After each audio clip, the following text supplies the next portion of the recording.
Friends, myself Kanchan Sharma. Welcome to our YouTube channel genius classes. मैंने आपको sales of goods at 1930 unit 2 के 1 marks question करा दिए थे और आज है 2 मार्क्स क्वेश्चंस। ठीक है, आई होप आपने पहले वाले क्वेश्चंस अच्छे से प्रिपेयर कर लिए होंगे।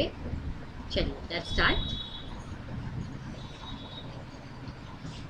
स्टूडेंट्स, आज 2 मार्क्स क्वेश्चंस हैं तो हमें 2 मार्क्स के अकॉर्डिंग अपना कंटेंट लिखना है। ठीक है, देखिए 1 मार्क्स जब होगा तो मैं हमेशा ये बोलती हूँ कि हम बहुत कम कंटेंट लिखते हैं, क्योंकि देखिए हम ज़्यादा भी लिखेंगे तभी भी हमें 1 मार्क्स से मिलना है और कम भी लिखेंगे तो भी हमें 1 मार्क्स से मिलना है। ठीक है ना। अब 1 मार्क्स लेने के लिए अब ये भी नहीं है कि आप सिर्फ एक 1 वर्ड ही आंसर लिखे आए, थोड़ा ठीक लिखें लेकिन अच्छे से लिखें। ठीक है, आज हमें क्वेश्चन जो प्रिपेयर करने हैं वो 2 मार्क्स वाले क्वेश्चन करने हैं। ठीक है, चलिए स्टार्ट करते हैं। हमारा फर्स्ट क्वेश्चन है डिफाइन टर्म डिलीवरी। डिलीवरी क्या है? Delivery means voluntary transfer of possession from one person to another. देखिए इसमें वॉलेंट्री ट्रांसफर होता है of possession of goods from one person to another, एक व्यक्ति से दूसरे व्यक्ति को। ठीक है, ये डिलीवरी कहते हैं। डिलीवरी से मतलब आप समझते हैं ना कि गुड्स को कहीं भी डिलीवर करना है ना, तो डिलीवरी किसी भी स्टेट में या फिर मतलब अपने स्टेट में या फिर अनदर स्टेट में। ठीक है ना, तो वॉलेंट्री ट्रांसफर होता है उसमें of possession from one person to another. Clear? चलिए नेक्स्ट क्वेश्चन है what is mean by concurrent conditions. Concurrent conditions में क्या होता है? The seller shall be ready and willing to give possession of the goods to the buyer. इसमें seller जो है वो रेडी होगा एंड विलिंग, इच्छा जताएगा किसकी? वो विलिंग होगा मतलब अपनी इच्छा अनुसार, to give possession of the goods to the buyer in exchange for price, and the buyer shall be ready and willing to pay the price. ठीक है, मतलब देखिए क्या है कि सेलर ने तो अपनी इच्छा जता दी है कि उसने पोजेशन दे दिया है गुड्स का टू द बायर को इन एक्सचेंज फॉर प्राइस। देखिए प्राइस के बिना तो जो सेलर है वो अपना गुड्स डिलीवरी नहीं करेगा। ठीक है, and the buyer shall be ready. अब इसके लिए बायर भी रेडी होना चाहिए। ठीक है, तो बायर भी रेडी होगा and willing to pay the price exchange for possession of the goods. ठीक है, और बायर भी इसमें रेडी होना चाहिए। ठीक है, ये कंपल्सरी कि होना ही चाहिए वो, to pay the price in exchange for possession of the goods. देखिए जो उसने गुड्स का जो पोजेशन दिया है, उससे कब्जा जो उसको दिया है बायर को। ठीक है, अब बायर का भी फर्ज बनता है ना कि वो उस पोजेशन के लिए, उस पोजेशन के लिए सेलर को कुछ पर्टिकुलर अमाउंट पे करे, है ना। तो and willing to pay the price in exchange for possession of the goods. ठीक है, ये है हमारी कॉन्करेंट कंडीशन। ठीक है, जिसमें कुछ दिया और कुछ लिया। ठीक है ना, इसे बोलते हैं कॉन्करेंट कंडीशन। चलिए, what are the option available to buyer if larger quantity is delivered. ठीक है, कौन कौन से ऑप्शन अवेलेबल है टू बायर के लिए if larger quantity is delivered. First condition है accept the contracted goods and reject the balance. ठीक है, सबसे पहले तो बायर को क्या करना चाहिए? एक्सेप्ट करना चाहिए कॉन्ट्रैक्टेड गुड्स जिनका कॉन्ट्रैक्ट हुआ है। ठीक है ना, एंड रिजेक्ट द बैलेंस, और जो बैलेंस गुड्स बचे हैं उनको रिजेक्ट करना चाहिए। ठीक है, सेकेंड है एक्सेप्ट द होल बल्क। ठीक है, बल्क में गुड्स को एक्सेप्ट कर लेना चाहिए। ठीक है, और लास्ट है रिजेक्ट द होल लॉट, और जो पूरा लॉट है उसको रिजेक्ट कर देना चाहिए। ठीक है, तो ये ऑप्शन अवेलेबल है to buyer if larger quantity is delivered. ठीक है, चलिए नेक्स्ट है mention 2 options available to buyer if mixed quantity is delivered. 2 options कौन कौन से अवेलेबल हैं बायर के लिए if mixed quantity is delivered. First है accept the contracted goods and reject the balance. ठीक है, एक्सेप्ट करेंगे contracted goods and reject the balance. ठीक है, 2 ऑप्शंस कौन कौन से अवेलेबल है टू बायर के लिए if mixed quantity is delivered. Mixed quantity is delivered, तो फर्स्ट है accept the contracted goods and reject the balance. ठीक है, एंड सेकंड है रिजेक्ट द होल लॉट, या फिर होल लॉट जो है उसको रिजेक्ट कर लेना चाहिए उसको। ठीक है, तो वो 2 ऑप्शंस अवेलेबल हैं to buyer if mixed quantity is delivered, अगर कुछ मिक्स्ड क्वांटिटी डिलीवर्ड हो रही हो। ठीक है, चलिए नेक्स्ट क्वेश्चन में आएंगे। Under what circumstances acceptance is deemed to take place. Acceptance जो है वो take place, deemed to take place. देखिए फर्स्ट है intimated the seller that he had accepted the goods. ठीक है, इंटीमेट करो सेलर को that he had accepted the goods. ठीक है, एंड सेकंड है retains the goods after the lapse of a reasonable time, या फिर गुड्स को रिटेन कर लो, रोके रखो after the lapse of a reasonable time without intimating the seller that he has rejected them. ठीक है, यहाँ पर क्या होगा, एक्सेप्टेंस जो है वो मानी जाएगी टू टेक प्लेस, कि एक्सेप्ट हो चुके हैं। ठीक है, या तो फिर आप इंटीमेट कर दीजिए सेलर को that he had accepted the goods, या फिर रिटेन कर लीजिए गुड्स को after the lapse of a reasonable time without intimating, मतलब इंटीमेट मत कीजिए फिर उसको ना सेलर को, without intimating the seller that he has rejected that. Okay, चलिए नेक्स्ट क्वेश्चन है, mention any two warranties in an mention any two warranties in an auction sale.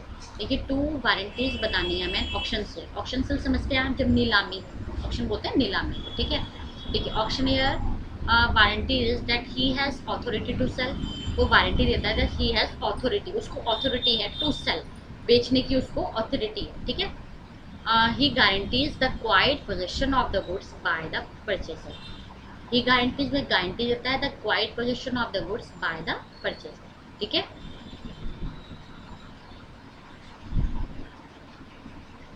ठीक है, वो टू वारंटीज ये है in an auction sale. First auctioneer warranties that he has authority to sell, वो warranty देगा that he has authority, उसको authority है to sell, बेचने की।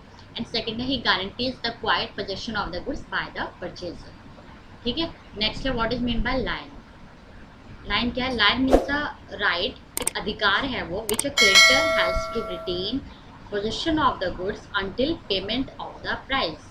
ठीक है, इसमें क्रेडिटर्स जो है has to retain position of the goods, मतलब वो रख सकता है गुड्स का कब्जा अंटिल, जब तक पेमेंट ऑफ द प्राइस, मतलब जब तक पेमेंट ना आ जाए। ठीक है, इसको बोलते हैं कि लाइन हो गया, गुड्स लाइन हो गया, मतलब गुड्स पे कब्जा हो गया। ठीक है, तो लाइन मीन्स अ राइट, एक अधिकार है वो, एक राइट है, which a creditor has to retain position of the goods until payment of the price. Clear. Next question है what is mean by auction sale. देखिए ऑक्शन सेल वही मैंने बताया है, नीलामी। And auction sale is a method of selling merchandise by inviting bids to the world at large and property in merchandise is sold to the highest bidder। देखिए नीलामी होती है, सब जानते हैं, auction sale is a method of selling, एक बेचने का वो मेथड है, मर्केंटाइज सेलिंग मर्केंटाइज का मेथड है, बाय इनवाइटिंग बिड्स, जो वो इनवाइट करते हैं बिड्स को, लोग आते हैं और बिड लगाते हैं, मीन्स एक टाइप की बोली लगाना, to the world at large and property in merchandise is sold to the highest bidder. और फिर जो प्रॉपर्टी है इन मर्केंटाइज में इस सोल्ड, वो सोल्ड हो जाएगी टू द हाईएस्ट बिडर। ठीक है, नीलामी में ऐसा ही होता है, देखते हैं ना हम, कई बार हम मूवी में भी देखते हैं कि कोई प्रॉपर्टी सेल कर रही है, जैसे ये कोई कोठी वगैरह सेल हो रही है। ठीक है ना, तो उसमें क्या होता है कि हर इंसान एक बोली लगा रहा होता है। ठीक है, उसे बोलते हैं ऑक्शन सेल। ठीक है, वो मेथड ऑफ सेलिंग है। ठीक है ना, मेथड ऑफ सेलिंग। जिस स्टूडेंट को कोई भी प्रॉब्लम आ रही है, कोई भी क्वेरी है, तो आप वीडियो पॉज करके मुझे कमेंट सेक्शन में अपने डाउट्स भेज सकते हैं, मैं डेफिनेटली उनका रिप्लाई कर देती हूँ। ठीक है,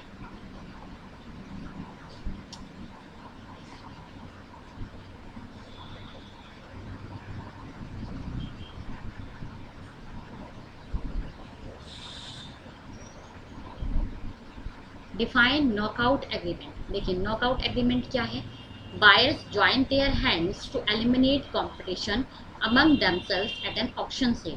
बायर्स जो है वो ज्वाइन करते हैं their hands to eliminate competition, eliminate करते हैं वो कंपटीशन को among themselves at an auction sale. ठीक है, जो खरीदने वाले हैं वो एलिमिनेट करते हैं कंपटीशन को। ठीक है, प्रतिस्पर्धा को वो एलिमिनेट कर देते हैं अमंग देमसेल्व्स। ठीक है, आपस में जो उनके कंपटीशन रहते हैं। ठीक है, एट एन ऑक्शन सेल में, मतलब नीलामी वाली सेल में जो उनके कंपटीशन रहते हैं। ठीक है, they agree that they will not raise the bid against each other. वो एग्री कर लेते हैं कि वो विल नॉट रेज द, वो रेज नहीं करेंगे बिड अगेंस्ट ईच अदर। ठीक है, आपस में वो ये सहमति कर लेते हैं। ठीक है, मतलब एक एग्रीमेंट कर लेते हैं उस तरीके का कि will not raise the bid against each other. ठीक है, among the buyers only one will bid at the auction. ठीक है, फिर क्या होता है, one will bid at the auction. ठीक है, एक नीलामी कोई भी लग जाती है। ठीक है, इसे बोलते हैं डिफाइन, वो इसे बोलते हैं नॉकआउट एग्रीमेंट। ठीक है, ठीक है, जब आपको कहेंगे डिफाइन नॉकआउट एग्रीमेंट तो आप इसको ऐसे एक्सप्लेन करेंगे। ठीक है, buyers join their hands to eliminate competition among themselves at an auction sale. They agree that they will not raise the bid against each other. Among the buyers, only one will bid at the auction. Clear? किसी को कोई भी problem है, कोई भी query है, तो वो मुझे टेलीग्राम चैनल या फिर वीडियो कॉल्स करके भी भेज सकता है। मैं डेफिनेटली आपकी सभी क्वेरी का रिप्लाई करूँगी। ठीक है? देखिए ये क्वेश्चंस जो है आपके एग्जाम पॉइंट ऑफ व्यू से बहुत इंपॉर्टेंट है। देखिए हम जो क्वेश्चंस है ना वो ढूंढने में बहुत टाइम लगाते हैं, ठीक है ना। अब आपको नहीं समझ में आ रहा है तो आपको मुझसे पूछना है, ठीक है ना। हम सिर्फ आपको यहाँ पर सिर्फ आपको पढ़ाने के लिए ही बैठे हैं, ठीक है। हमें आपसे कुछ और नहीं चाहिए, बस एक आपका प्यार ही है जिसकी वजह से हम आपको पढ़ाते हैं, ठीक है ना। तो किसी भी स्टूडेंट को कोई भी क्वेरी हो तो वो मुझे कमेंट सेक्शन में बता सकते हैं, ठीक है। चलिए आज का लास्ट क्वेश्चन है, state the rules of auction. Rules बताना है auction under 64 of sale of goods act, ठीक है। रूल्स है ऑक्शन के। देखिए goods put up for sale in lot, ठीक है, लॉट में लेना है, ठीक है। जो गुड्स है वो लॉट में होनी चाहिए, ठीक है। सेकंड है कंपटीशन कंप्लीशन ऑफ सेल्स, ठीक है, कंप्लीशन ऑफ सेल्स, ठीक है। सेल्स का कंप्लीशन होना चाहिए, ठीक है। Right of seller to bid, right of seller to bid, ठीक है। एंड रिजर्व प्राइस, ठीक है, प्राइस रिजर्व होनी चाहिए। एंड लास्ट है यूज ऑफ प्रिटेंडेड बिडिंग, ठीक है, use of pretended bidding, pretended bidding का ही यूज होना चाहिए, ठीक है। ये रूल्स हैं of auction under section 64 of sale of goods act, ठीक है।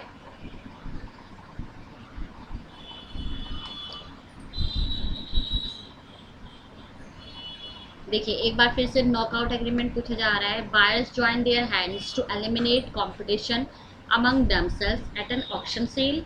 They agree that they will not raise the bid against each other. देखिए बायर्स जो है वो ज्वाइन करेंगे their hands to eliminate competition, वो कंपटीशन को एलिमिनेट कर देंगे अमंग देमसेल्व्स, खुद से, खुद के बीच में, जो बायर्स के बीच में जो कंपटीशन है वो उसको एलिमिनेट कर देंगे at an auction sale. They agree that they will not raise the bid against each other, वो एग्री करेंगे कि वो लोग रेज नहीं करेंगे बिड अगेंस्ट ईच अदर, ठीक है। Among the buyers only one will bid at the auction, ठीक है। बायर्स के बीच में only one will bid at the auction, ठीक है। फिर क्या होगा, वन विल बिड जो है एट द ऑक्शन में आ जाएगी, ठीक है। आई होप आपको आज के क्वेश्चंस अच्छे लगे होंगे। देखिए ये वाले क्वेश्चंस बहुत इंपॉर्टेंट है, आप सभी क्वेश्चंस को तैयार कर लीजिए, ठीक है।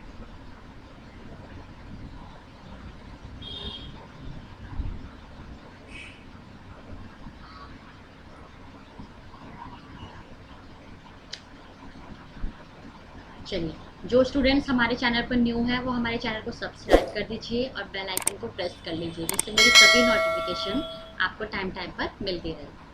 आई होप आपको आज क्लास अच्छी लगी होगी। आज के लिए इतना ही, बाय बाय, टेक केयर।